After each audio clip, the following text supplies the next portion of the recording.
We don't need to do introductions. If you want to know who we are, you can listen to the first podcast we did 6 years ago, because that's basically all about your life story and your path. And give me a 5 minute elevator speech of who you are from a sort of spiritual perspective, if you will. Sure. So I guess from a spirituals perspective, I guess I would say I started off kind of in the spiritual world, surrounded by a lot of spiritual influences because my father was a pastor, and not only was he a pastor, but I had like literally like four uncles who were also pastors. And it was almost like they didn't say this directly, but I kind of always got the feeling that it was almost like I would join the ministry in some capacity. Um, I had a penchant for music, so they thought maybe I'd be a music minister or maybe a preacher or something. Especially as a kid, I was very involved in the churches, and I was, it was one of those types of families where if the church doors were open, you were there. And For every service, all the stuff.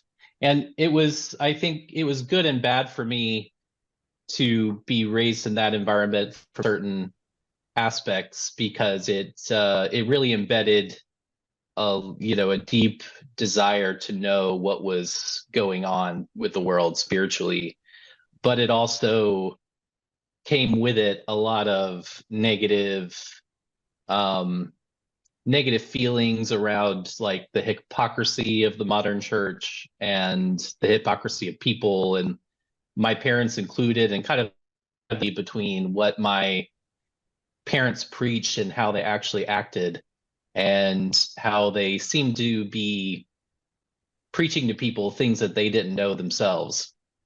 And I kind of got this distinct feeling through my life in the church, kind of just this feeling in the back of my mind like something was off with the way that they were doing things, and that they didn't really actually know what they were talking about.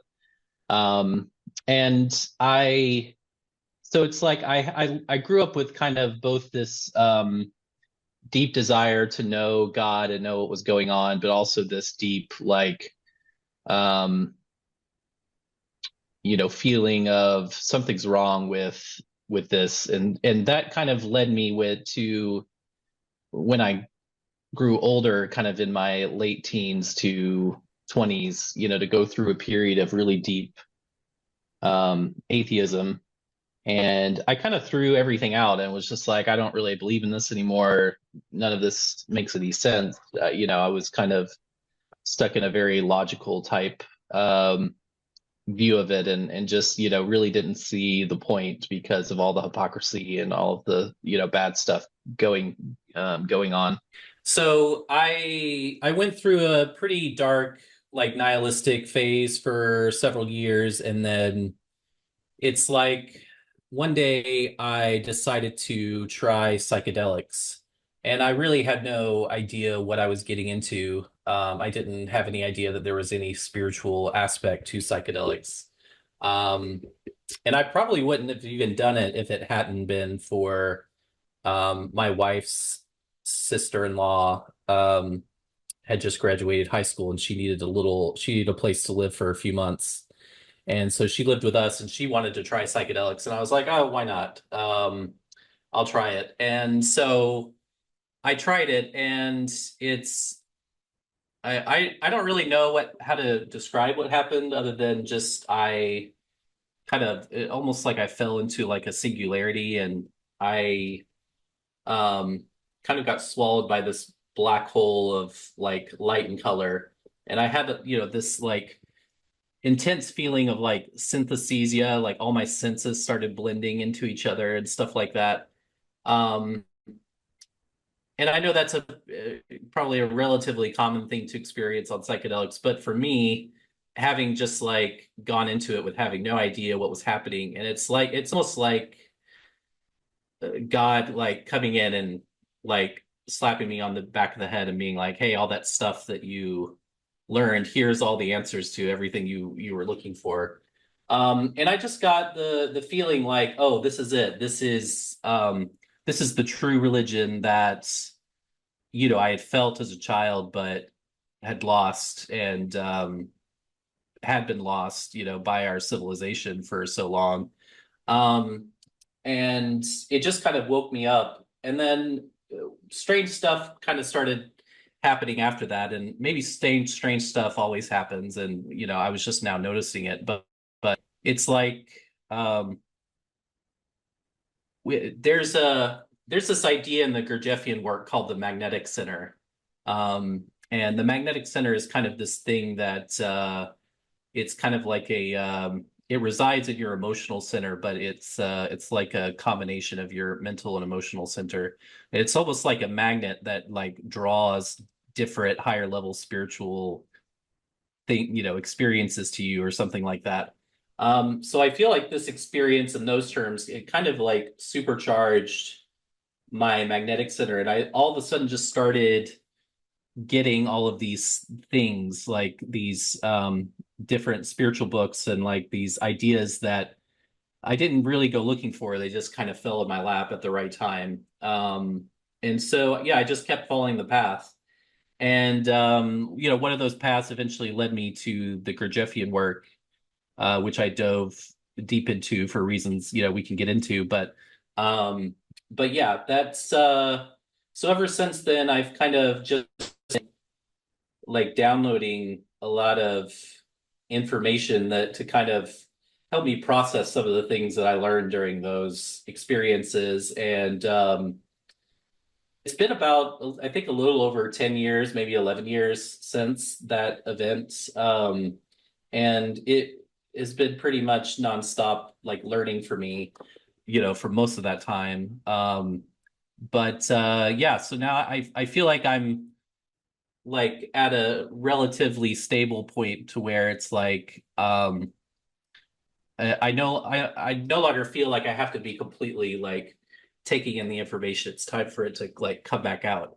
So that's what I'm trying to do in various ways. But yeah, so I've started like a YouTube page, I'm on various accounts and just trying to come up with different ways to kind of spread the message and get some of these ideas out there, because I feel like we're in a time in our civilization where we need to bring some of these older ideas back and allow for some newer synthesis of ideas to help us grow. And ultimately, I just want to share what I've learned in the process. So yeah, it's a little bit about me. That's awesome. You said 10 years, right? Since this psychedelic experience? Yeah, roughly. I forget exactly what year it was, but yeah, it was somewhere. Isn't that funny? I have a hard time. Like, I don't know the exact date of my cubicle epiphany either. I just know like the year and the season, and I don't actually know what day it was. Like everything's a blur. It all blurs together after that point. Time is like this really slippery thing to deal with, but that's awesome, man. Good summation. Thank you for that little autobiographical detail there. There's so many like interesting things there, like the getting sucked into a black hole of light and color, and your senses merging together. Like you literally experienced oneness. We talk about it, we intellectualize it, and we understand it rationally, but to actually experience the one yourself as the oneness, or to be one with all, to actually feel it, that's life changing, man. You never go back to your old dimensions after that. It's just kind of like your life has changed forever. Tyler, what is the fourth way? Well, when we talk about the fourth way, there's a lot of different ways you can slice it. But Gurdjieff's original kind of explanation of the fourth way is, as he told Ouspensky, was that the fourth way is essentially a type of spiritual path that was developed in the mystery schools. And when Gurdjieff talks about mystery schools, he probably is one of the people that has had the most experience with mystery schools, maybe in all of history. He went around to maybe like 40 or 50 different mystery schools in multiple regions of the world, and participated in a lot of different kind of ancient traditions. And he claims that the fourth way was set up as a alternate path separate from the original three ways. So I guess in order to explain the fourth way, you'd have to explain the other three ways as well. So backing up a little bit, Gurdjieff thought that essentially world religions, all the religions originated from a single source, in his opinion. And that source was some type of civilization that existed pre-Egypt. And he thinks that they had a very detailed system of spiritual development that more advanced than anything that we have today. During his time, and probably even during our time as well, they had a very deep spiritual knowledge, and they encoded that knowledge into these mystery schools. And they had essentially three different types of mystery schools that they had set up in different regions of the world. So the first type of school was a school of the body, or a school of the fakir, as it was sometimes called. And the fakir is, I believe, an Indian term for, type of like yogi who utilizes the body to worship God, or to, those are some of the people that will literally kind of hold their hand above their head and will leave it there for, 20, 30, 50 years in devotion to God, or something like that. Or they can lay on a bed of nails without it hurting, or, something like that. So that's the path of the body. Then there was the path of the heart. So the path of the emotions.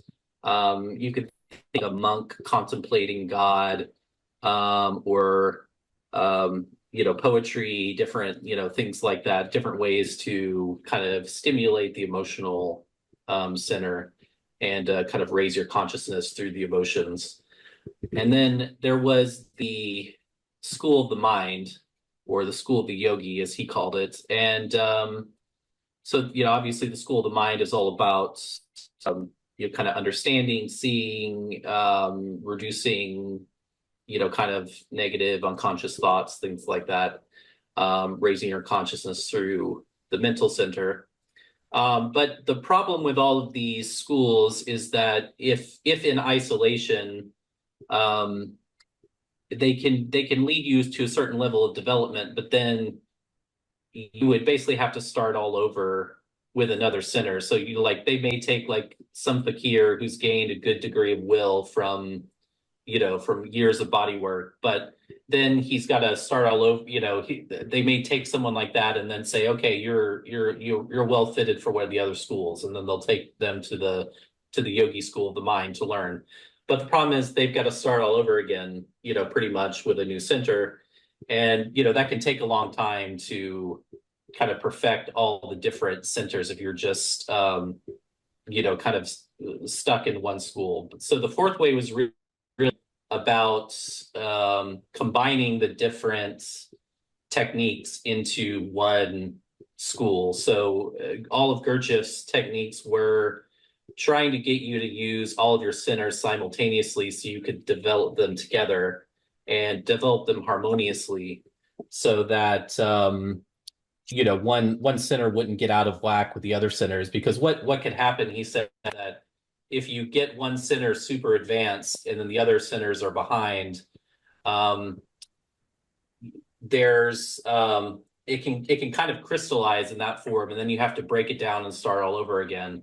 But if you develop them harmoniously, you could develop them not only quicker, but you won't have to start all over again, and kind of break yourself back down and rebuild yourself. So, and he said that the fourth way was originally intended for people who had maybe started one of the other ways, but had, for whatever reason, it didn't work for them, and they were looking for a fresh, kind of start. And but um, the kind of goal was to, essentially raise the level of his students' consciousness by um, one of the main techniques was self-remembering, which is, essentially like a psychological slash spiritual practice of self-observation with a few rules attached, but it's basically just self-knowledge, self-observation. Structured self-observation, you would say? Yeah. The fourth way term is pretty complex because Gurdjieff and Ouspensky was kind of Gurdjieff's main student, and they kind of had a ways at some point, and so Ouspensky kind of started his own school and called it the fourth way, and then Gurdjieff completely changed his teaching and didn't really call it way anymore. But I mean, it was still kind of very similar, but he was able to reinvent himself in ways that Ouspensky could only imagine. He was very flexible like that. Like he reinvented his teachings like 2 or 3 times in different ways. It was incredible the amount of kind of flexibility he could bring to his work. So it sounds like a tripartite model, right? Body, heart, and mind. That's kind of the three centers as he refers to them. And it sounds like based on what you're saying, is that his goal was to bring all three centers into balance and harmony with each other, integrate them, perhaps. Sounds like it's like the integral way, as they say in the Hua Hu Ching. It's like bringing all the paths together, almost in a sense, right? right. And like you were saying, not overly nourishing or focusing on one center at the expense of the others, because that creates imbalance, right? And so the fourth way is a method, a practice, or a series of practices basically to help with that goal. Is that a fair statement? Yeah, totally. Yeah, so the whole idea is the integration. He has a couple of metaphors. Like there's one that reminds me of Rumi has this poem, "Life is a Guest House." Love it. And that's a great one. And Gurdjieff has a similar analogy. Okay, so he had this metaphor of, kind of similar to Rumi's "Life as a Guest House," where he talks about think about a guest house that has a bunch of unruly servants. Some of them are stealing, some of them are coming in late, some of them are rude to the customers, etc. And it's all because the management has just taken a very laissez-faire attitude, and anything goes, and a bad culture is developed. And then along comes a new assistant manager, who he calls the deputy steward. And the deputy steward's job is to get the house in order. So talk to the employees, find out what's going on, find out their problems, fire the ones you need to fire, keep the ones that you can reform, etc. And then eventually, once the house is in working order, the master can come back and he will start giving, the orders on how to improve the house and how to but the house has to be in order first. That's the basic thing. This analogy, by the way, is fire. I love it. It's so good. And it goes well with the hoarder analogy that I was sharing on Sunday too, because it's like, yeah, it's part of it is like they're not cleaning, they're collecting a bunch of garbage. Like it's, it's a goddamn mess in this place. So yeah, anyway, so the master comes back, you were saying, and he starts giving, or they start giving the commands, issuing the commands. Right. Yep. And then there's the other analogy is the horse driver and carriage analogy, where the mind is the driver, gives the orders, the horse is the emotions, which is kind of the driver of the vehicle, kind of the main energy of the vehicle. And then the carriage is the body, which, holds the driver, but it also holds he also uses the master analogy in this analogy as well. So there's a master in the carriage, but the master is really only going to speak once the carriage is in working condition and it's on the road. He's not going to get in the carriage until it's all working. And the problem is, the bracers are rusty, the wheels are not working, there's the cart's in disrepair, and then the connections between the cart and the horse are in disrepair, and then the driver's seat's in disrepair. So you got to fix up, you got to feed the horse, you got to, fix the cart, so you got to fix everything. And then you got to get the cart, kind of driving on the road. Now it's at that point that the master will want to get into the cart, and then he'll start saying, okay, go down this road, I've got a mansion over here, something like that. Right. So, the idea is that, there's a disorder within yourself, and through the practice of self-remembering, you can bring order to that chaos, and then you can get in touch with your higher self and kind of form a connection to where you can make better decisions, and you can kind of find the will of the universe, all these types of things. But yeah, that's just kind of high level how he system working. Yeah, that's a very good analogy, and I think very accurate to my experiences. Like, because we're not aware that we are in charge of this thing, we don't even know really it exists, right? Because we're so outwardly focused. Like, this is the inner space, right? We're focused on outer space, but because we're so focused on outer space, we don't ever take time to investigate what's behind all of this, right? What's within. And so most of these spiritual practices, they're drawing our attention back to inner space. Any practice that turns your attention inward is going to have positive, I think, transformation involved. Before we move on to the next topic, I want to ask one last question on this to round it out. What is self-remembering? Just as a high-level overview, as a practice, how does one self-remember?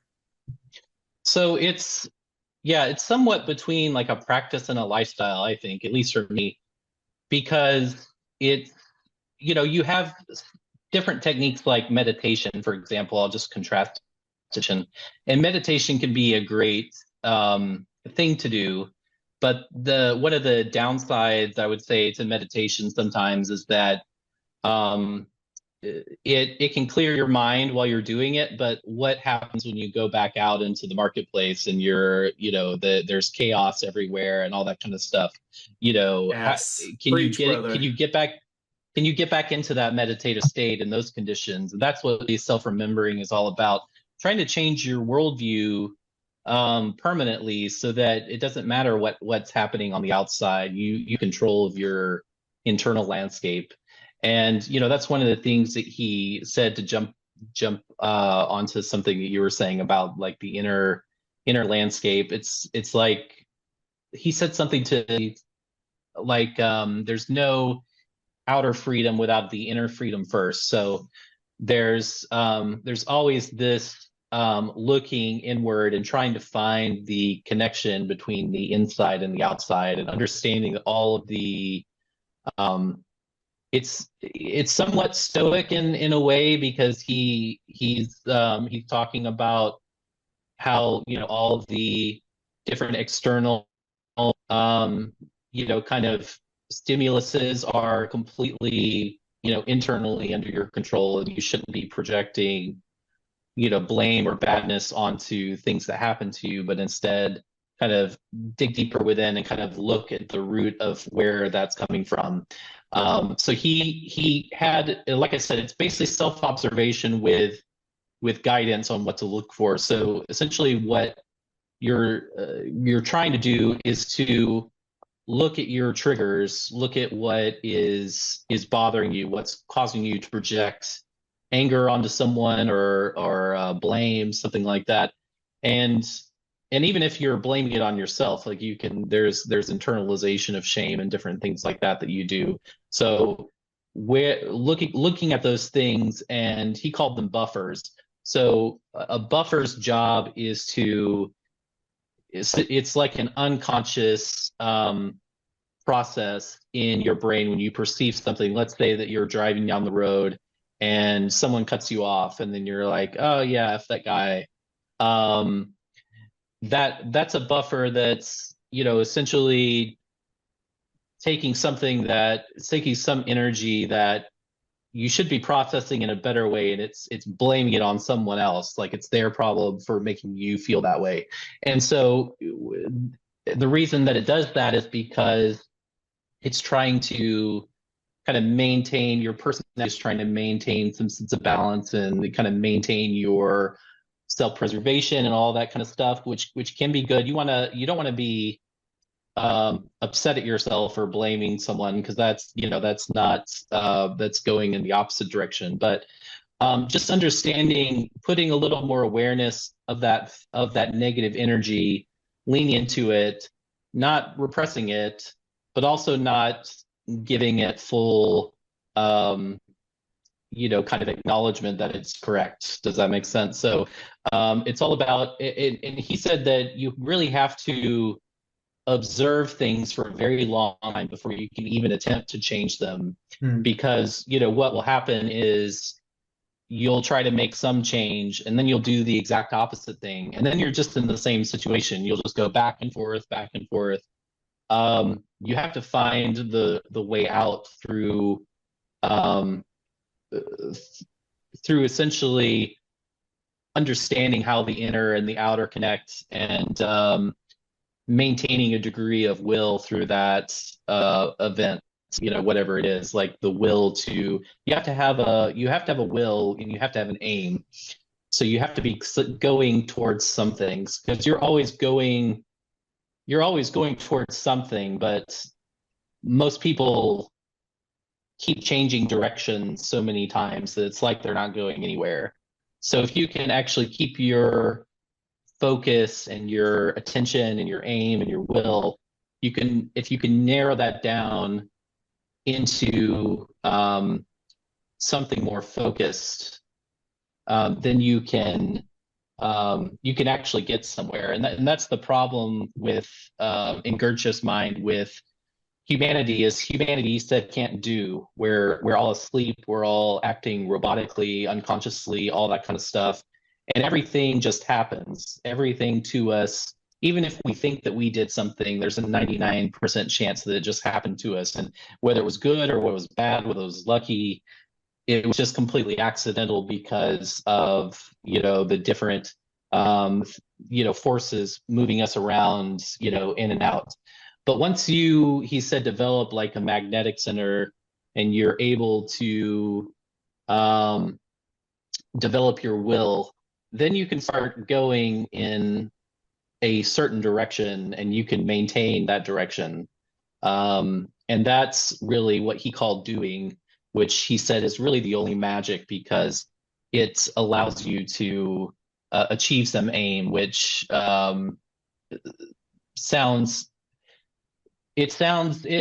achieving something sometimes sounds like, oh yeah, I did that. But the question is, did you actually do that of your free will, or were you influenced to do that? And that's kind of the subtle level which he's trying to get people to look at, is what is reality? How does it work? How do we actually play with it? How does it actually manifest? And he thought it was way different than how we normally perceive it. Which seems to align with like scientific viewpoints, right? Like what we experience is not what's actually out there, or what's, if we could see the full spectrum of light, for example, the world would look very different. If we could smell like a dog smells, it would be a very different experience. So it's a sliver of what's really truly happening. And the more we seem to understand it scientifically, the less it seems to make sense. And it becomes like non-dual and, mystical. And it's like you get to the bottom of it and there is no bottom. It just keeps going, turtles all the way down. But yeah, this sounds very interesting. I've basically been doing this without knowing what it is or what it's called. Like, it's pretty cool to hear it described this way because I have had those exact same thoughts about meditation. I know a lot of people who value meditation, and I know it's valuable because it's part of an integral system. It's like an important part of a bigger system, I think. And by itself, as you said, it seems to have very little benefit outside of the time while you're actually sitting on your cushion in ideal conditions and meditating. During that time, you're gaining great benefit because you're having stillness, which is rare, right? Mental stillness is very rare. But as soon as you get off the cushion, if you lose all of that, then it had very little value. I compared it to practicing versus playing in the game. So like if you're like I don't know, I don't watch team sports, but like if you're the LA Raiders, I don't know, what's a team name? Give me a team name, Tyler. If you're some professional franchise sports team and all you do is practice and you're really good at the practice, but you never play games, where's the value, right? And so sitting meditation in your ideal circumstances to me is like practice.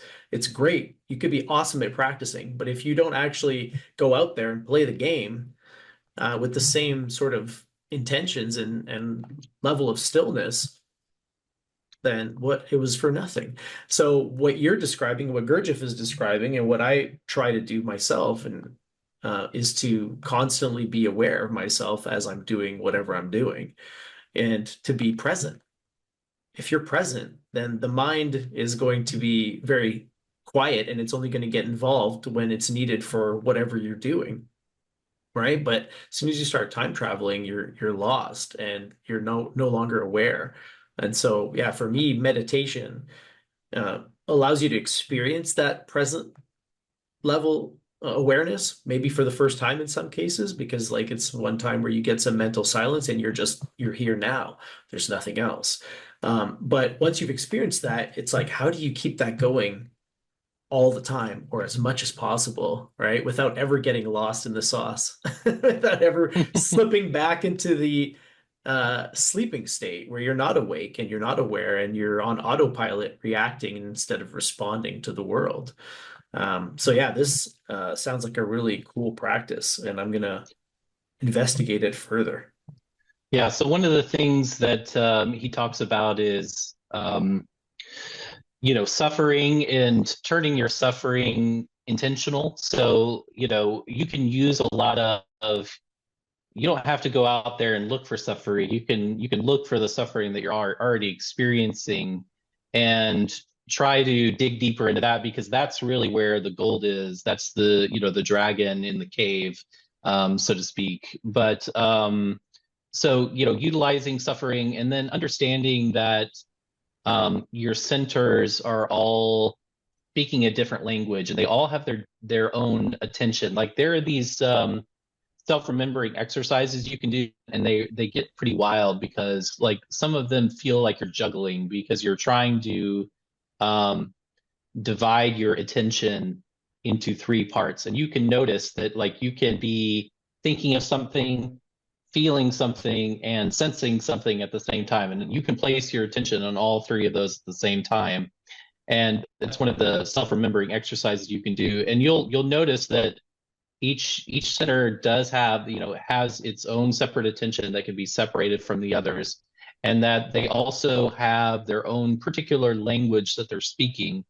And the job of the mind is to try to decode some of that language and try to understand it, try to translate for your different centers that are speaking this language. Because For most people, 99% of the kind of data that's going through your head, the qualia that you're experiencing, your mind is creating some type of mental representation of that. And it is also 99% wrong in its interpretation of whatever it's trying to interpret. And so, first of all, you have to understand that.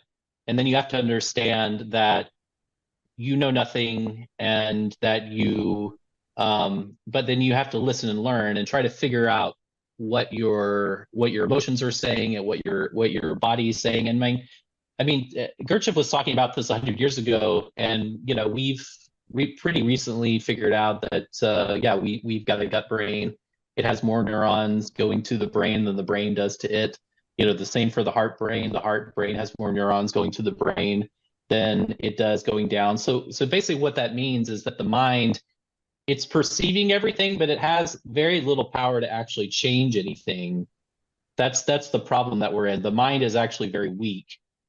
Even though it has access to most everything, at least on the conscious level, and it's observing the qualia. Number one, it's misinterpreting a lot of the qualia, and number two, it's very weak to actually change anything. And that's what people, one of the mistakes that people make when they try to self-remember is they try to do it with the mind. Really, you want to be doing it with the senses.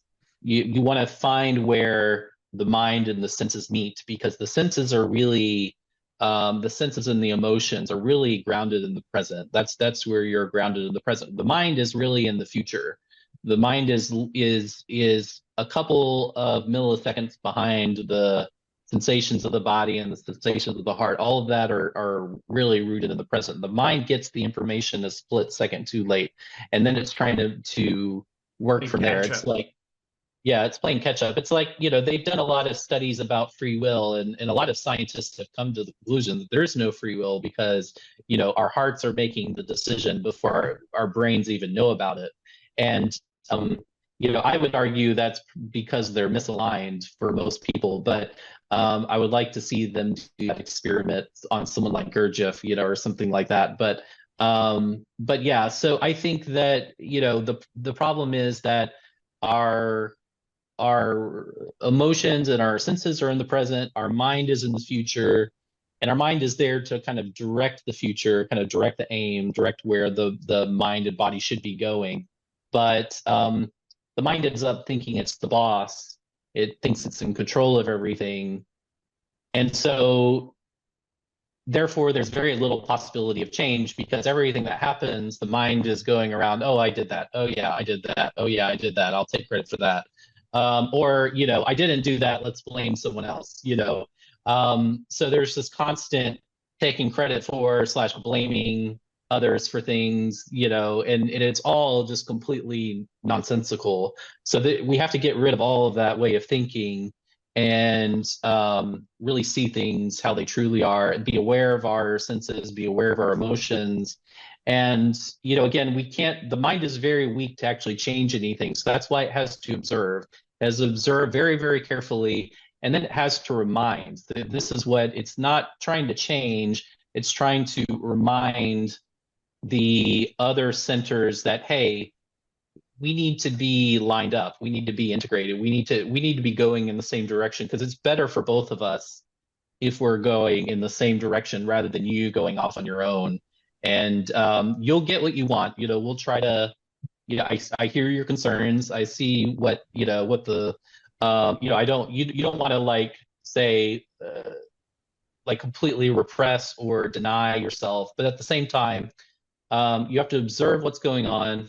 And then you have to gently remind yourself of your aim, of your objective. Where are you going? Because that's ultimately, if you're going to have any growth at all, you have to have an objective of growth. You have to have an aim of growth, or else you're just going to be stagnant or going backwards. So that's one of the things that he recommended first before anyone does anything, is figure out what you want, figure out where you're going. And if you can't do that, and if you can't find a want or an aim that doesn't appeal to both your emotions and your body, then it's not going to work. So you got to figure that out. You got to figure, where am I going? What do I want out of life? Do I want growth? Do I not? Like, what are my wants? What are my objectives? And then does that harmonize with all of me, or just my mind, just my mental idea of what I want to do? Or is this actually something that all of me can agree on? And so once you're agreed on that, then it's just a matter of remembering or reminding yourself of your aim and cutting out everything that hinders you from that aim, and finding the things that help you in that. And then just being very dogged on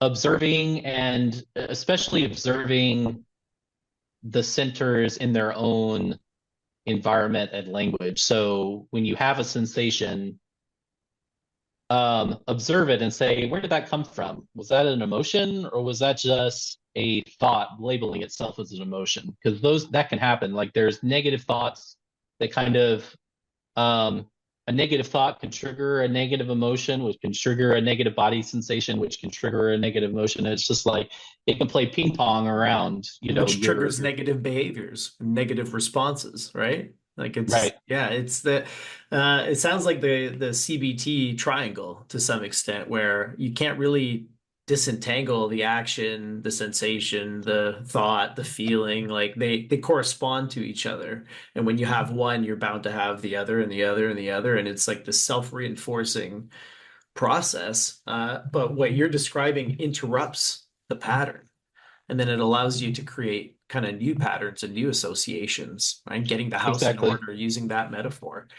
This is like crucial information. Like this is, without this, like again, meditation and those types of practices are actually quite limited. This is what allows you to kind of take the next step, I think, in your journey, is when you start to be actively involved in the inner space. And, it's cool to use metaphors and models because it conceptualizes something that is etherical and empty, right? I mean, we can't really see it the way that we see each other, but by describing them as like residents of this house, or parts of this carriage or whatever, it allows you to kind of engage with yourself more effectively. So I really appreciate you sharing about this entire kind of framework. So much good stuff in there, man. Which I think leads us to our next question, which is, what is the cult of life? Yeah, so the cult of life, where to begin? So let me just back up a little bit. I joined Twitter about a year ago with kind of the intent. I actually intended just to start promoting my YouTube page, was really my main intent of it. And I was like, oh, I'll share a few memes, maybe drop a few YouTube links occasionally, and see if I can promote it through another method. Well, I don't know. I got into it and was like, oh, I enjoy sharing memes, and I am actually pretty good at it, and people like them. And so I started becoming pretty popular on Twitter, and I was like, I've got to do something to kind of build a community. I don't want to just be sharing memes all the time. I want to build some type of community and some type of kind of church, like the kind of church that didn't exist when I was a kid, where we can talk about real things, and we can I can share some of the knowledge I've gained over the years and create a framework to help others, kind of create their own religions like I created mine. And, just taking different pieces from different ideas and kind of putting them together, synthesizing it for people, and just helping them understand spirituality a little bit better, and spread a little light in the world, spread a little mimetic imagery. I really feel like it's some type of almost a mimetic religion of sorts, just trying to build on this new idea of memes, and can we utilize this force for good and learning and human potential. And I ultimately think that memes are just memes are like, they're reflections of ourselves, of the collective unconscious, if you will, and they're potentially if you think that Rupert Sheldrake is correct about morphic fields, memes could even be, part of the morphic field, kind of the base units of the morphic field or something like that. So understanding all of that, and then, Gurdjieff had this idea about information being food, or perceptions being food, and there's different types of quality of that food, and some of it is more rich in kind of nutrients than others. And so I was like, if I can use memes and talks and different avenues, videos, whatever types of methods at my disposal, if I can use all of these things to kind of create this ecosystem of kind of a nutritious, psychoactive, kind of perceptual apparatus, whatever you want to call it. But yeah, if I can create these good vibes, basically, maybe that can have an impact on the world. So yeah, a few months ago, I started the Cult of Life, which is essentially a throwback to the old mystery cults, like what Gurdjieff came from, and also the old Greek Eleusinian mysteries, things like that. It's really a throwback to that. I really think there's a Terence McKenna talked about the archaic revival, and different philosophers have talked about how the archaic is making a comeback. And so I think that we can really use a lot of our old ideas, our old myths, our old mystical systems, and really that were thrown out during a lot of the Middle Ages, and all the craziness that happened with the Catholic Church and all that kind of stuff, the pagan rituals kind of going out the door. I think we can bring a lot of that back in a new way, and make it fun for people. I think that's one thing that's missing from traditional religions, is they're not super fun. There's a lot of kind of boring procedure, and there's a lot of beautiful pageantry and ceremony as well. And I want to keep some of that stuff, but I want to make it more fun, more relatable, and kind of meet people where they are. I do want your traditional spiritual seekers, but I also want to be able to attract people that maybe had never thought what they were doing was spiritual before, and maybe they just want to have fun with some good people. So I think that's okay. I want to be a framework for people to learn, people to connect, and people to really grow if that's what they want, and create their own kind of structure of belief, or their own structure of religion, whatever you want to call it, but really just help people understand the world better, and to just share a little mimetic, kind of joy with people. So that's kind of my thoughts in a nutshell. The project of creating your own religion sounds like probably absolute madness to the average person, but it's, again, a life-changing practice, and it's an ongoing one. It's not something that you complete. It's not a project that I'll ever finish. Like, it's a living, breathing truth that continues to evolve. So that project is deeply mimetic. You're literally going into all these different traditions and picking out certain memes, like, love of fate, amor fati. That is a meme that I have plundered from the Stoics and from other traditions, and I'm like, this is mine now. I'm putting it into my protocol. I feel the truth of it. I know it, and sometimes I need to be reminded of it. And that's, again, the job, or the function of the daily practice, is to constantly keep reminding yourself of these things that are integral and important in living a life that has purpose, right, and direction. And so anything that promotes that, in my estimation, is awesome. And I'm glad that you asked me to be a part of it, and I'm quite grateful to be an active participant in that project. One of the interesting things about the centers themselves is the fact that they are kind of fractal, in a sense that they all contain one. So and they can all do the work of the other centers, like, to some degree. And that's a thing because, like, let's say you're driving down the road, and then, like, have you ever been like in a situation where you drive down to somewhere and then you're like, you get out of the car and you're like, I have no memory of driving. Like, what happened? That's because one of your other centers took that job away from your mind, and your mind was thinking about something else, daydreaming, doing it was in La La Land. It wasn't doing anything, but your body, because it's a fractal system, is able to do the work of your other centers. So it's designed that way.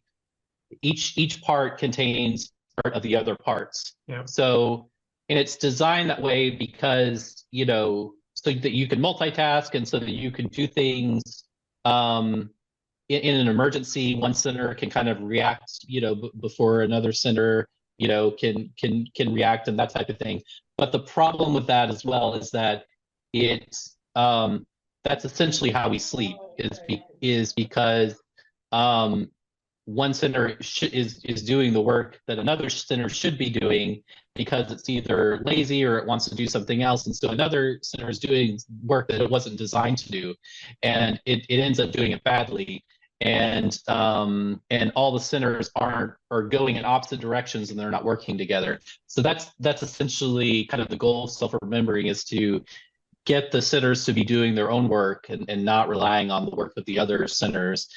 Do the work that they're supposed to do, kind of specialize in the thing that they're supposed to specialize in, but then also come back together and agree on a common direction and goal. So I imagine there's also value in doing one task with all three centers, if that makes any sense. Does he ever talk about that? Or oh yeah, because I absolutely. feel like that's flow, right? Direct immersion in whatever you're doing. Every center is focused on that task or that action, so you become completely one with it. And I feel like that's what Csikszentmihalyi might have been talking about to some extent. Right. Yeah. Yeah. He talks about, in one of his books, Beelzebub's Tales, which is a fascinating study that I could talk about for a long time. It's a very interesting book. But one of the interesting things about Beelzebub's Tales that Gurdjieff wrote is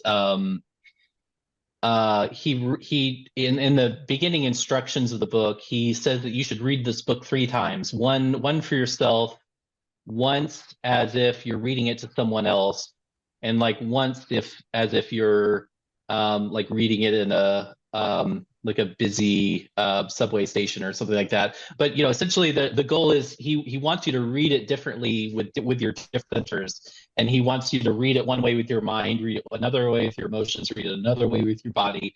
And because all 3 of those centers need to absorb the information, and then once they are once they've kind of absorbed the information, there's a better chance that they're going to kind of work in the same direction.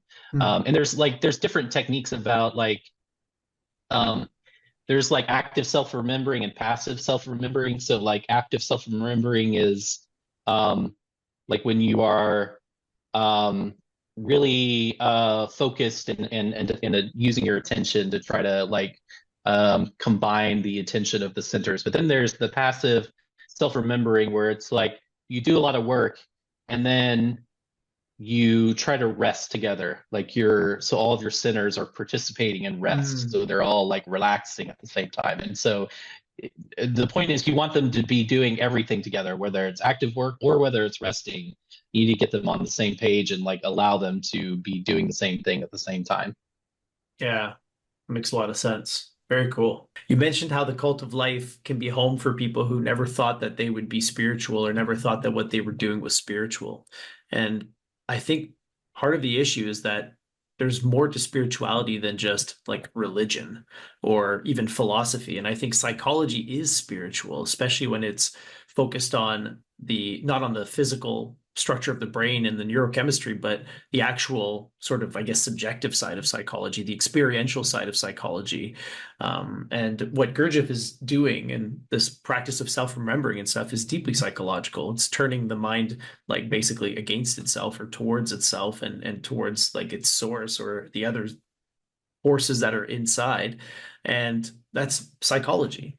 So to me, we're doing more with the Cult of Life to broaden out the sort of meaning of spirituality in some ways, and to show that like science and psychology and all these things, history, whatever, it's all kind of in there. It's all part of the spiritual realm or the spiritual dimension of life, if you want to call it that. So, yeah, I'm glad that there's people like you who are out there synthesizing these ideas and showing how they're all kind of the same. And, like Gurdjieff's idea that all of them come from a single source.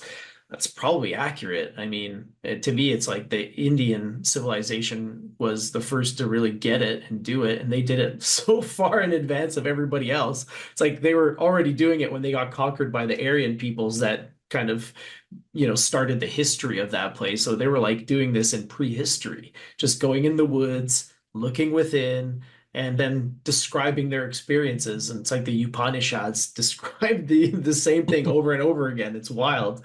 So yeah, it makes sense to me, but whether it came from one source or not, it's all very closely aligned. You mentioned earlier that it sounds very stoic. Like, yeah, dude, Stoicism, the Stoic ideas are found in Taoism. They're found in, like, again, the Bhagavad Gita and all these different traditions.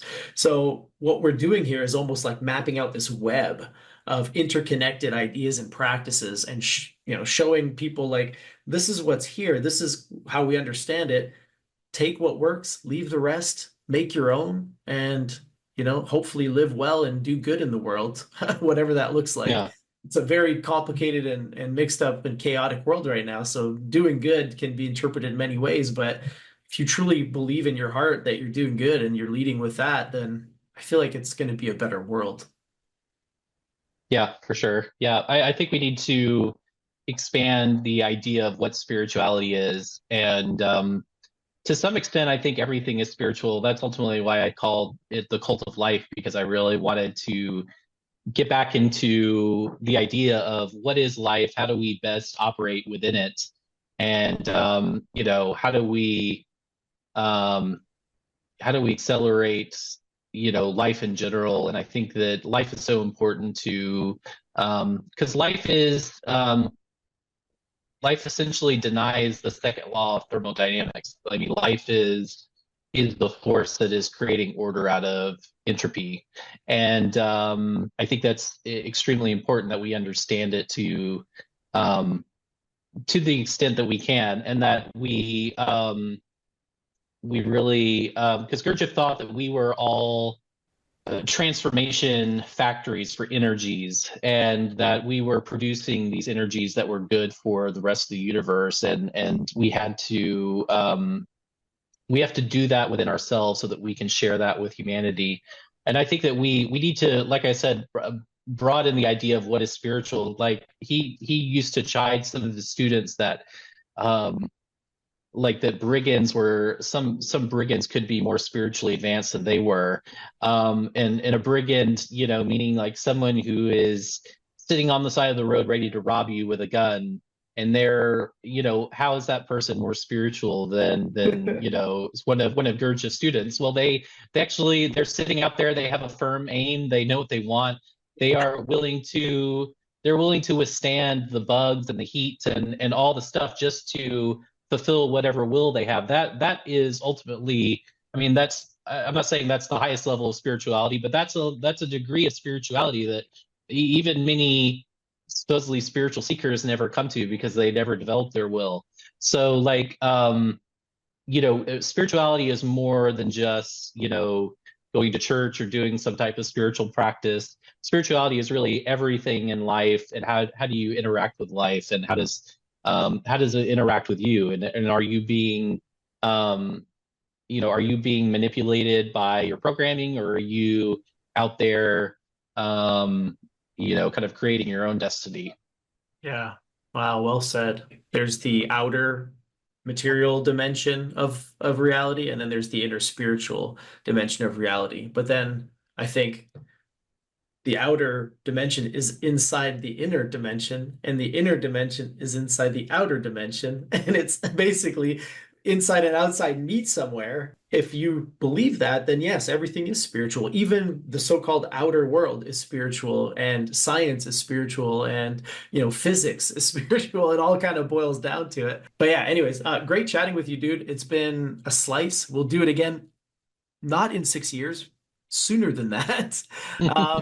And yeah, it was great chatting with you, and hope to see you again soon.